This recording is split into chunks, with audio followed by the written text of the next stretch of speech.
Ijazah palsu itu dalam rangka pencalonan sebagai Gubernur DKI Jakarta pada Pilkada 2012. Ya. Nah, yang mencalonkan dia pada Pilkada 2012 itu kan PDIP dan Gerindra. Betul. Ini berarti bahwa dokumen-dokumen persyaratan untuk mendaftar sebagai calon gubernur Ya. itu kan diserahkan kepada PDIP dan kepada Gerindra. Ya, betul. Ya kan? Ya. Nah, bahwa kemudian PDIP menugaskan Prasetyo dan Gerindra menugaskan Syarif untuk membawa itu ke KPUD, Ya. itu kan rentetannya. Nah, maka persoalannya mari balik. Kan polisi mesti nanya sama PDIP sama Gerindra. Iya. Dokumen yang dulu kalian terima itu gimana? Mabes Polri mengundang secara resmi, ya kan, Rismon Nipar, ya kan, Roy Suryo, ya kan, dan pakar-pakar yang lain, ya kan, dalam terkait dengan persoalan ijazah ini. Termasuk mengundang juga Bitor sebagai aktivis dan sekaligus politisi PDIP Dan saksi. dan saksi yang memberikan keterangan tentang Universitas Pojok Pramuka itu. Bagaimana tanggung jawab hukum dan tanggung jawab moral PDIP terhadap kemelut ijazah palsu ini? Saya kira barangkali masalahnya kalau kita ikuti dan kita bahas berbagai perbincangan yang sekarang ini muncul di media massa, ada pendapat yang paralel, ada pendapat yang bertentangan. Misalnya terakhir keterangan Saudara Bitor Suryadi dibantah oleh Saudara Prasetyo. Saudara Prasetyo, saya kira barangkali lama-kelamaan masalahnya nanti orang bilang bahwa masalah ini akan selesai setelah kiamat. Kenapa bisa begitu, Pak? Ya karena sebenarnya tugas kita, terutama tugas kepolisian, tugas Universitas Gadjah Mada itu kan lebih menyederhanakan masalahnya. Nah, karena saya lihat begini, kalau sekarang kita bicara tentang ijazah atau kita bicara tentang seorang Jokowi, maka saya kira ada 3 problem, ya kan? Problem pertama adalah ketika dia menjadi calon gubernur DKI Jakarta pada 2012. Persoalan kedua adalah ketika dia menjadi calon presiden mulai dari 2014. Persoalan ketiga adalah penyimpangan konstitusional yang dia lakukan selama 10 tahun dia memerintah. Berarti ada kaitannya dengan yang... Ini kan semua kan akan berkaitan dengan soal ijazah itu kan? Iya, Iya kan? Nah, sekarang kita batasi misalnya ijazah palsu itu dalam rangka pencalonan sebagai Gubernur DKI Jakarta pada Pilkada 2012. Ya. Nah, yang mencalonkan dia pada Pilkada 2012 itu kan PDIP dan Gerindra. Betul. Ini berarti bahwa dokumen-dokumen persyaratan untuk mendaftar sebagai calon gubernur Ya. itu kan diserahkan kepada PDIP dan kepada Gerindra. Ya, betul. Ya kan? Ya. Nah, bahwa kemudian PDIP menugaskan Prasetyo dan Gerindra menugaskan Syarif untuk membawa itu ke KPUD, Ya. itu kan rentetannya. Nah, maka persoalannya mari balik. Kan polisi mesti nanya sama PDIP sama Gerindra. Iya. Dokumen yang dulu kalian terima itu gimana? Ya. Tapi kalau menurut keterangan Betor itu tidak disinggung soal ke arah Gerindranya. Karena Betor Nah, iya, boleh saja tidak, tapi kan faktanya bahwa kita bicara ijazah palsu ini kan mulai dari pencalonan dia sebagai Gubernur DKI Jakarta kan. Betul. Nah, dan yang mencalonkan dia itu kan PDIP dan Gerindra berkoalisi untuk mencalonkan dia. Betul. Berarti yang bertanggung jawab Berarti kan Gerindra tidak mungkin mencalonkan dia kalau dia tidak menyerahkan dokumen-dokumen dia. Oh, betul. Ya kan? Makanya yang mendaftarkan dia sebagai calon gubernur itu adalah PDIP dan Gerindra ke KPUD DKI. Betul, betul. Nah, oleh karena itu, supaya persoalan sederhana, nanya sama PDIP DKI sama Gerindra. Nah, tetapi kemudian kata sistem politik kita, partai politik di tingkat provinsi atau kabupaten kota mencalonkan kepala daerah, Ya. itu kan hanya prosedur politiknya. Keputusan politik untuk menetapkan seorang sebagai calon dari partai politik ada di tangan partai di tingkat pusat. Berarti bahwa keputusan untuk mencalonkan Jokowi oleh PDIP diputuskan oleh DPP PDIP. Betul. Pasti kan keputusannya tanda tangan Megawati. Megawati, betul. Ya. Ya. Keputusan untuk mencalonkan Jokowi sebagai gubernur DKI Jakarta oleh Gerindra diputuskan oleh DPP. Ketua umumnya Berarti pasti ketua, yang tanda tangan ketua umumnya adalah Prabowo. Prabowo. Nanya sama Prabowo cuma Megawati dong. sederhananya seperti itu ya. Ya iya kan. Nah, jadi saya khawatir bahwa sekarang ini berkembang, ini pendapat begini, ini ada Universitas Pramuka, ini ada begini, ada macam-macam segala macam. Itu hanya adalah untuk menjauhkan masalah dari pusat kebenarannya. Kebenarannya ya. Iya. Padahal kan tugas polisi kan menyederhanakan masalah. Betul. Ya kan? Nah, jadi saya kira kalau saya Ya. sekarang tinggal tergantung pada waktu pencalonan DPRD DKI Jakarta, ya bagaimana sikap PDIP dan Gerindra terhadap suara masyarakat. Apakah suaranya dari Bitor, suara itu datang dari Prasetyo dan lain-lain sebagainya, nanti ceritanya makin panjang. Ya kan? Karena kalau Anda sebut beberapa nama, Ya. yang katanya Jokowi mau jadi komisaris DKI Jakarta, nanti tipu menipunya kelihatan terlalu banyak. Ya. Baik, saya akan ke Bang Muslim dulu nih. Kira-kira Bang Muslim kalau dari penjelasan Pak Amir ini kan sebetulnya sederhana ya. Tapi ternyata yang sudah bersuara atau yang memiliki tanggung jawab dalam tanda petik moral itu kan PDIP sudah bersuara melalui Betor dan Megawati. Nah, bagaimana? Apakah kita juga seperti yang Pak Amir tadi ketekankan juga kita senggol juga Gerindra? Nah, menurut Bang Muslim bagaimana nih penyelesaian supaya ini juga tidak melebar? Kira-kira gimana, Pak? Jadi gini, pertama saya mengucapkan dulu selamat Tahun Baru Islam. Ya. 1 Muharram yang jatuh pada hari ini, Jumat tanggal 26 Juni 2025, 1 Muharram. 27. Ya, 27. ya, 27 hari ini ya. 27. 27 Juni 2025, 1 Muharram 1447 Hijriah. Oke. Selamat untuk Tahun Baru Islam bersama. Yang kedua, sebetulnya begini ya. Kalau saya melihat bahwa intervensi kekuasaan itu kuat sekali. Artinya begini kan. Ketika tim TPUA ya kan melaporkan, mengadukan ini ke apa namanya Bareskrim Mabes Polri, ya kan, itu lama tuh, lama nggak diproses. Tetapi setelah Jokowi datang ke Polda Metro bawa ijazah, lalu kemudian diproses. Jadi di situ saya lihat ada semacam kekuasaan ikut bermain di situ. Iya. Ya kan, artinya begini, kalau hukum itu kan hitam putih. Ya. Begitu laporan ini masuk oleh TPUA, proses dong. Ya kan, langsung. Hari itu. Jangan tunggu datang Jokowi baru ini diproses kan. Ada apa? Ada apa itu satu, ya kan. Nah, ajan itu gimana tuh? Baik pemirsa, mohon maaf kita jeda sedikit karena memberi ruang untuk azan berkumandang dan kita kembali lagi. Dan tadi pada persoalan kenapa Mabes Polri lambat dalam respon pengaduan dari TPUA. Jadi itu intinya yang tadi. Oke, silakan Bang Muslim. Ya, jadi itu kan juga menjadi pertanyaan bahwa TPUA itu kan sudah mengadukan semenjak 9 Desember tahun 2024. 2024. Ya kan? Ya, kemudian setelah Jokowi datang ke Polda, nah baru kemudian diproses. Nah, jadi artinya bahwa di sini ada persoalan, ada apa dengan pihak kepolisian kita ini kan gitu, Ya, ya kan? betul. Jadi dari situ saya melihat bahwa jangan sampai ada kesan di masyarakat bahwa Polri ini masih takut sama Jokowi. Masih ada intervensi kekuasaan. Intervensi kekuasaan itu kan sangat disayangkan kalau itu terjadi. Ya kan? Nah, apalagi misalnya ditambah dengan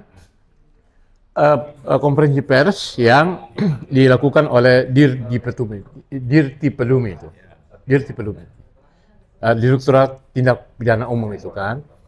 Yang kemudian itu adalah, saya juga menulis bahwa polisi itu kan tidak berhak menentukan asli tidaknya suatu dokumen. Ya. Ya kan? Nah, itu mestinya wilayah itu adalah wilayah pengadilan. Nah, jadi saya bilang, ini kenapa kok kepolisian kita ini kok masuk kamar orang itu loh. Nah, karena apa?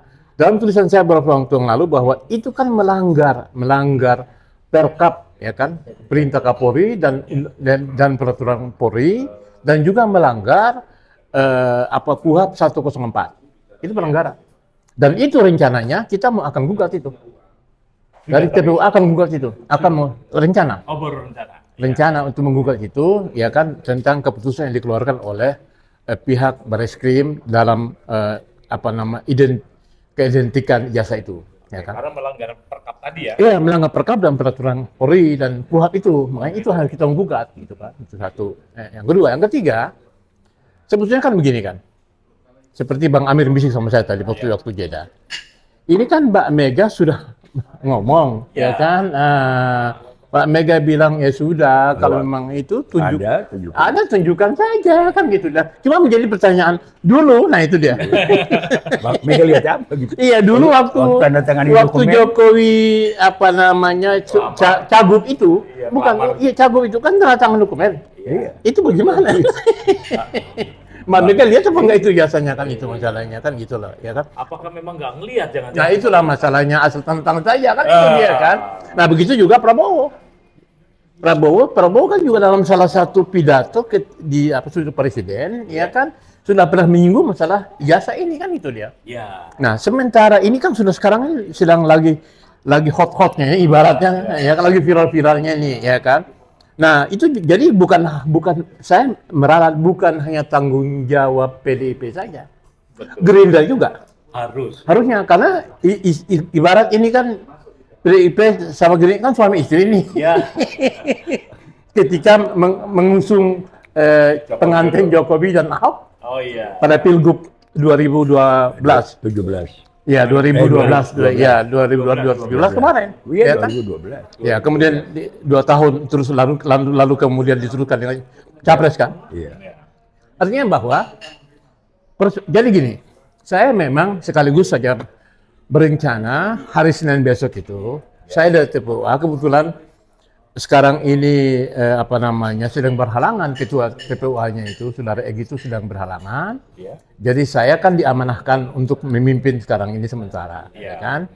Nah, jadi rencana hari Senin besok itu TPUA akan datang kepada Biro Wasidik menindaklanjuti permintaan dari Kapolri untuk melibatkan pihak luar, ya kan, eksternal. Para ahli. Nah, jadi nanti kita minta Mabes Polri mengundang secara resmi, ya kan, Rismon Nipar, ya kan, Roy Suryo, ya kan, dan pakar-pakar yang lain, ya kan, dalam terkait dengan persoalan jasa ini.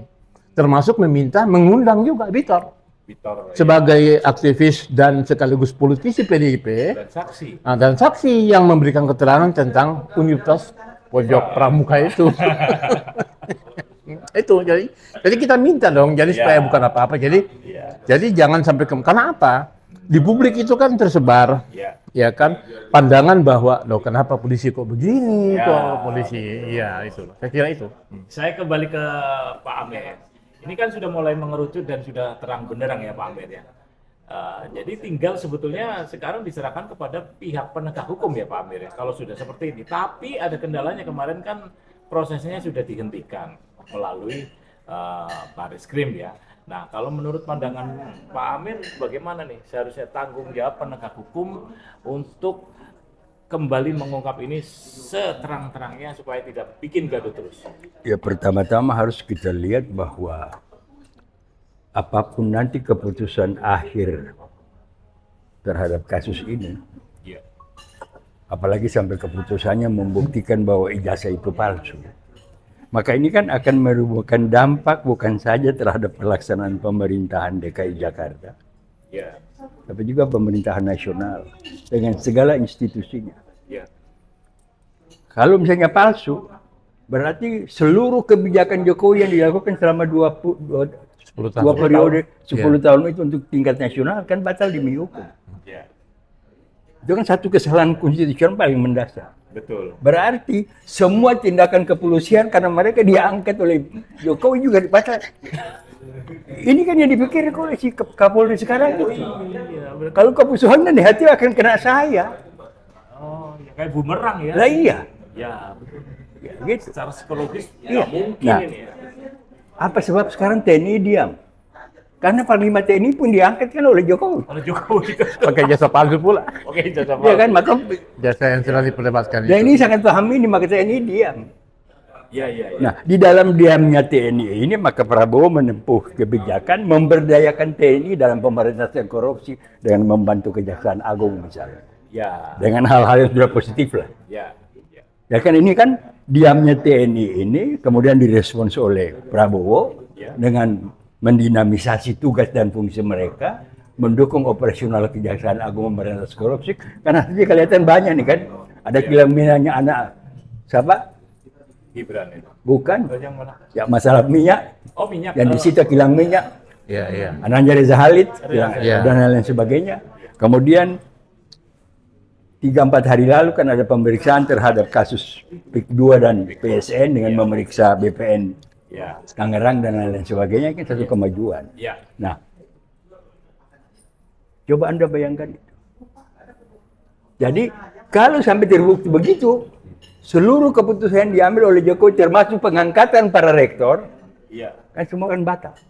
Berarti termasuk kalau kita flashback Nah, sedikit ke Solo. oleh karena itu, maka harus dicari jalan keluar.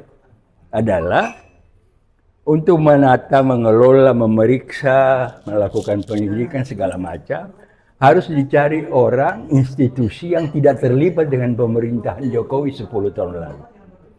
Siapa misalnya Pak Amir kalau Pak Amir? Kapolri kan udah bilang mau pakai orang luar kan. Iya. Oke. Nah, masalah ijazah kan berkaitan dengan masalah pendidikan.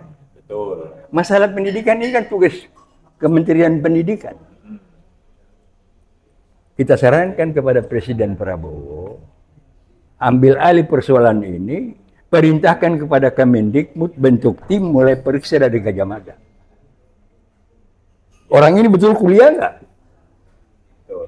Iya kan? Apa enggak? Tim ini beri kewenangan untuk meminta seluruh dokumen dari Fakultas Kehutanan. Ya. Ada nggak jurusan teknologi kayu? Ada nggak urusan gergaji menggergaji kayu di situ kan? Ya. Ada gitu. Nah, kalau sekarang kan yang dilakukan oleh polisi ini diidentifikasikan sama. Ya. Ini diidentifikasikan dengan apa gitu. Ya. Nah, jadi saya kira karena sudah ada ucapan Kapolri ini sebenarnya kan sudah mundur selangkah. Ya, ya. Sudah mulai aku kalah nih. Ya. Sama dengan kemarin ada berita di Tempo ucapan Luhut kan.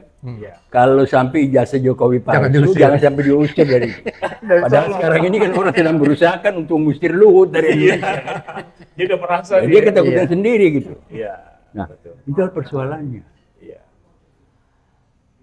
Jadi oke, agar supaya kita lepas dari di samping yang saya bilang tadi, untuk skala DKI Jakarta di pilkada, ya Ibu Mega sama Pak Prabowo nggak bisa lepas tangan. Ya. Kalau Ibu Mega bilang keluar dulu, yang Ibu Mega baca tanda tangan itu apa? Kan balik tanya lagi kan? Iya. Tapi dengan ucapan Ibu Mega begitu kan, Ibu Mega berarti sudah betul-betul yakin kepada pendapat umum bahwa barang itu tidak ada. Ya, betul. Itu Kira begitu. dukungan moral. Kan? Cuma masalahnya adalah kenapa yang Royal ngomong keluar, Bitor. Kan kita kenal Bitor ini kan anak kesayangannya Taufik Kemas. Iya. Iya. Ya kan, orang paling disayangnya Taufik Kemas selama almarhum masih hidup. Iya. Ya kan. Kemudian, dan Pras Sawin, kan Pras juga dalam penjelasannya kan, itu kan teman saya, kata Pras kan, sahabat saya gitu kan. Tapi penjelasannya nggak benar gitu. Tapi memang Pras juga nggak bisa kita salahin. Karena bukan dia yang menerima dokumen itu dari Jokowi, dia kan menerima dokumen itu dari partainya. Betul.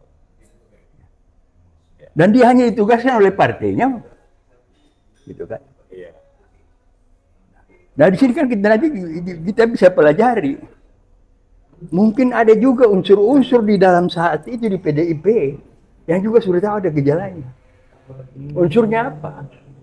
Ketua tim kampanye pada saat itu kan Boy Sadikin, tapi Boy Sadikin kenapa sampai kali dia tidak terlibat? Ketua DPD waktu itu. Dia ketua DPD gitu. Nah dia wakil ketua DPRD waktu itu kan.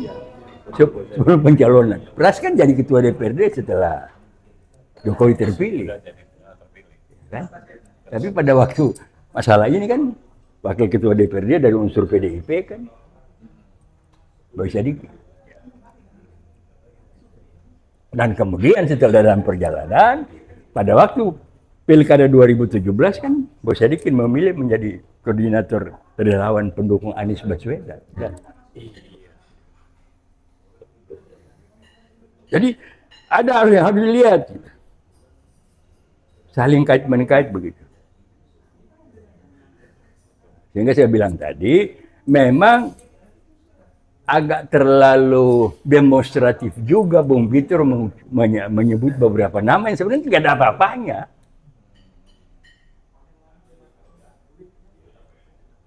Karena setelah pilkada karena ada perbuatan tidak terpuji, akhirnya Denny itu diusir pulang ke Surabaya setelah Jokowi. Yang katanya dijanjikan menjadi komisaris direktur itu. Nah, pada waktu jadi ikut dalam tim relawan Anies Baswedan juga menjadi komisaris kan dicoret namanya oleh Boy Sadikin.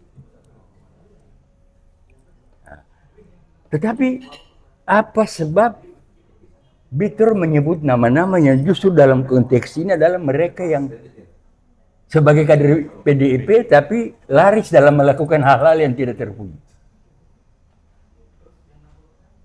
Ya, saya pakai kalimat itu aja. Walaupun saya tahu persis siapa tipu ini, berapa jumlah tipunya, lewat rekening siapa.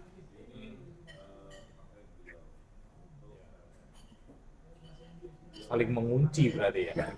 Nah, oleh karena itu, satu-satunya jalan seperti dikatakan oleh Kapolri tadi, yang sekarang konon saya kira barangkali dengan penarikan Ketua KPK yang mau pensiun segala macam, ini pasti dilakukan tentu dengan bukan sendiri, pasti ada arahan dari Presiden Prabowo pasti. Nah, pengakuan dia akan memanfaatkan orang luar atau institusi luar, maka sarannya adalah orang atau institusi yang akan dilakukan untuk menindaklanjuti menyelesaikan masalah ini harus orang atau institusi yang tidak terkait dengan pemerintahan Jokowi 10 tahun lalu. Apa itu? Kementerian-kementerian yang ada di bawah Prabowo. Ya. Nah, karena masalah ijazah, bicara masalah ijazah, kita bicara masalah pendidikan. Dan jelas-jelas ini berkaitan dengan Universitas Gadjah Mada, maka tugaskanlah Menteri Pendidikan. Ya. Oke, you panggil, karena ada inspektoratnya. Bila perlu. Karena dari keterangan Direktur UGM, dan lain sebagainya yang menyangkut ijazah ini, ada juga unsur-unsur KKN-nya. Kan Prabowo bisa memperbantukan militer untuk membantu pihak UGM. Sebagaimana Prabowo memerintahkan TNI ke Kejagung. Kan bisa, ya kan? Ya.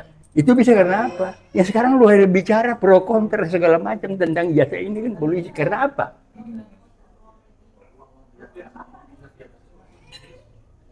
Kasus kilometer 50, kriminalisasi ulama, dengan kita lain bahwa selama 10 tahun pemerintahan Jokowi ini sasaran dia terhadap umat Islam, kebencian terhadap umat Islam, merusak kehidupan umat Islam, memecah belah kesatuan umat Islam terjadi di era Jokowi. Dan itu dilakukan secara sistematis dan berencana. Ini akan.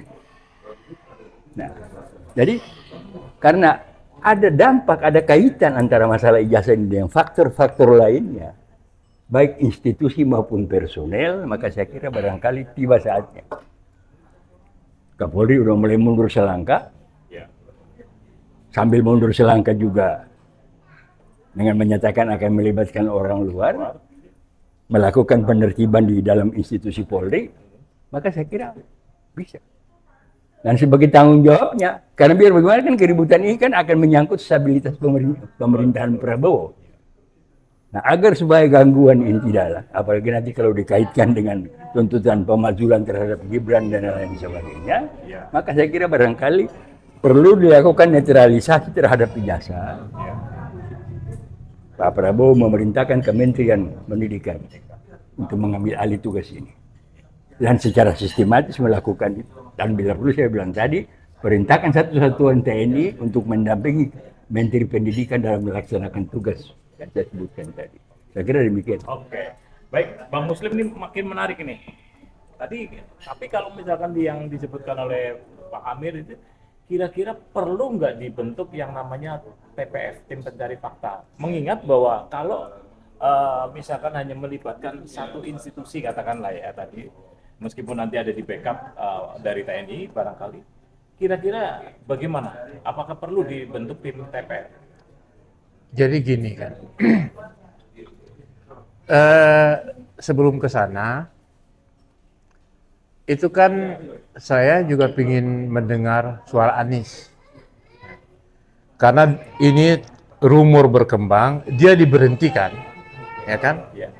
Sebagai Mendiknas pada waktu itu, konon katanya dia mau mengusut tentang ijazah. Nah ini Anies kan belum dengar nih. Lalu Iya kan? yang jelas pada saat itu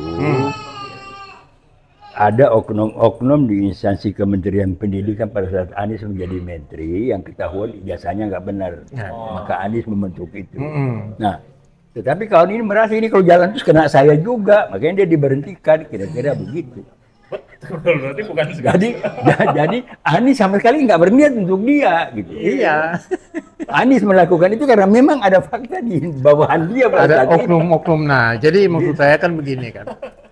Karena kita mau, jadi gini suaranya Bang Amir ini, bahwa ini kan sebetulnya sudah lama juga. Ya. Dalam salah satu kesempatan podcast saya menyatakan bahwa kasus Watergate-nya Nixon, ya kan, Presiden Nixon itu kan tahun 74, itu kan menggoncang pemerintahan, ya kan, sampai akhirnya jatuh Nixon, ya kan. Nah, Nixon naik mondel kan. Nah, ini sebetulnya ijazah ini jauh lebih biasa daripada itu, gitu loh. Artinya bahwa ini kan menyangkut masalah marwah, menyangkut masalah harga diri, menyangkut masalah moral, menyangkut masalah hukum. Dari satu negara. Iya, dari satu negara. Kalau Watergate kan cuma Nixon pribadi. Nixon pribadi. Ini Itu kan loh. menyangkut negara. Negara, itu loh. Nah, jadi oleh sebab itu, maka kita juga bertanya, kenapa DPR diam?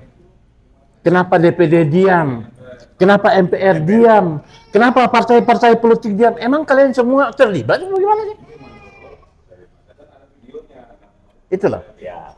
Itu kan menjadi pertanyaan yang menggelinding, ya kan? Jadi maksud saya, ini bukan pertanyaan sederhana tadi. Jadi kalau ijazah ini kemudian terbukti asli, Panglima tidak sah, DPR tidak sah, Semua itu. menteri-menteri tidak sah, hutang luar negeri tidak sah. Tuh, bagaimana tuh?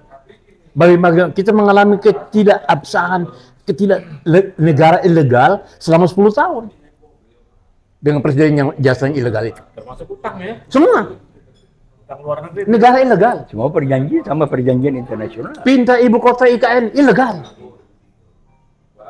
Coba itu. ASN, PSN, Semua ilegal. Jadi maksud saya bahwa oke lah, makanya saya sepakat bahwa ini perlu dibentuk tim lebih khusus Kementerian tadi, dan saya melihat dari beberapa omongan-omongan pernyataan dari Mufti ini, Mendiknas ini, dia nyindir tuh masalah ijazah ya. Jadi saya kira ini tinggal dengarkan omongan ini dan Presiden segera membentuk. Ya bila perlu ketua timnya itu. Memang di dalam tim itu ada subtim pencari fakta. pencari fakta. Jadi jangan Jadi membiarkan. tim pencari fakta jangan Iya, memilih jadi sendiri. jangan membiarkan Rismo diobok-obok, Roy diobok-obok, Dr. Siva diobok-obok. Jangan. Mereka ini di pahlawan yang membuka muka ini, membuka topeng bangsa ini. Bahkan makanya saya tidak salahkan juga Taufik di Solo, Surakarta, menggugat 5.000 triliun itu kan, ya kan? Nah, begitu juga Insinyur Kamarudin di Sleman menggugat 1.065 triliun. 63 triliun karena 60 iya. Karena apa? Ini merusak pendidikan kita. Bayangin aja tuh. Ini bukan persoalan sederhana. Nah, jadi saya kira Makanya kan kesempatan ini juga sekaligus saya minta segera saja Bambang Tri Ya. yang memulai, ya kan, yang membuka tabir ini semua melalui Jokowi Undercover 1 dan 2 ini segera diluaskan. Bahkan ada poster dengan itu tuh, saudara Arif itu kan di Bandung kemarin. Itu Arifnya apa jangan-jangan memang sengaja ini supaya disembunyikan supaya jangan buru-buru keluar Bang Tri kan gitu masalahnya kan. Nah, jadi dan saya kira ini adalah persoalan yang cukup serius di bangsa ini. Jadi semakin diamnya partai politik, semakin diamnya lembaga-lembaga negara seperti DPR, DPD dan MPR, menurut saya bahwa mereka ini memang bisa saja mereka disuap. Karena yang bermain di balik isu ijazah ini kekuatan besar. Kekuatan besar dan tidak tersentuh hukum. Disentuh hukum. Ya bayangin aja tuh. Fufafa misalnya. Fufafa. Itu sudah jelas-jelas. Ya omongannya itu kan, kata Roy Suryo itu kan 99,9% ini adalah Wapres, Gibran.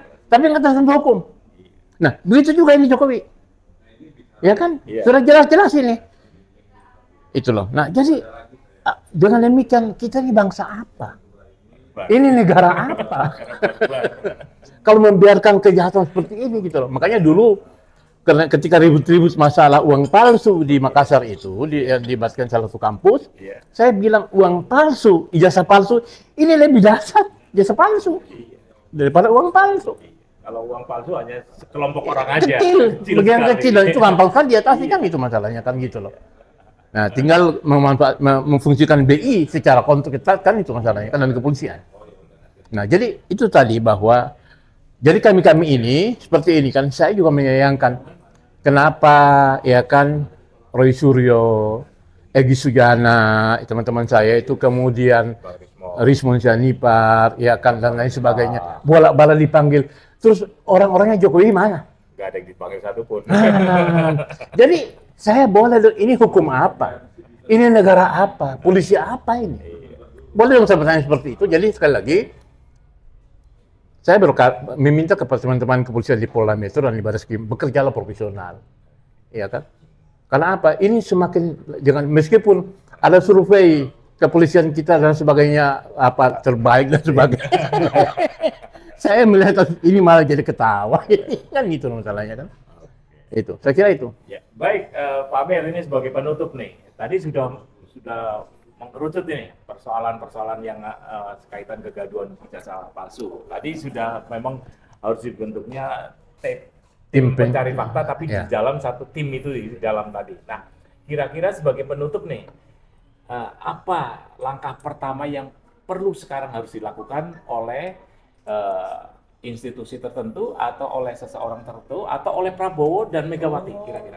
Kalau saya kira dia masalah yang mempengaruhi stabilitas kekuasaan dan stabilitas pemerintahan kita saat ini selain masalah ijazah, dan ada masalah tuntutan pemajulan Gibran, ada pula masalah utang-utang tersembunyi, termasuk penilaian Bank Dunia bahwa beban utang kita sudah dalam kondisi tidak aman. Nah, saya ingin mengkaitkan ini dengan mengingatkan diri saya sendiri untuk menyampaikan kepada Pak Prabowo. Kan beberapa waktu lalu kan ada pertemuan rahasia antara beliau dengan Megawati.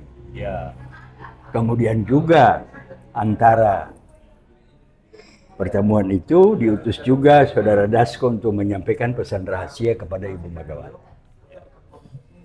Saya berharap bahwa pertemuan dan komunikasi yang masih rahasia antara Prabowo dan Megawati ini menyangkut apa yang kita bicarakan sekarang. Mungkin mereka sedang mencari semacam mutual understanding untuk bagaimana menyelesaikan masalah ini. Nah, sebenarnya tadinya kita harapkan supaya kalau kemarin jadi surat pemakzulan dibacakan, mungkin kita bisa mendapatkan suara PDIP. Sayangnya tidak. Tapi tidak. Nah, oleh karena itu barangkali saya ingin menyampaikan bahwa salah satu solusi yang paling jitu tadi, selain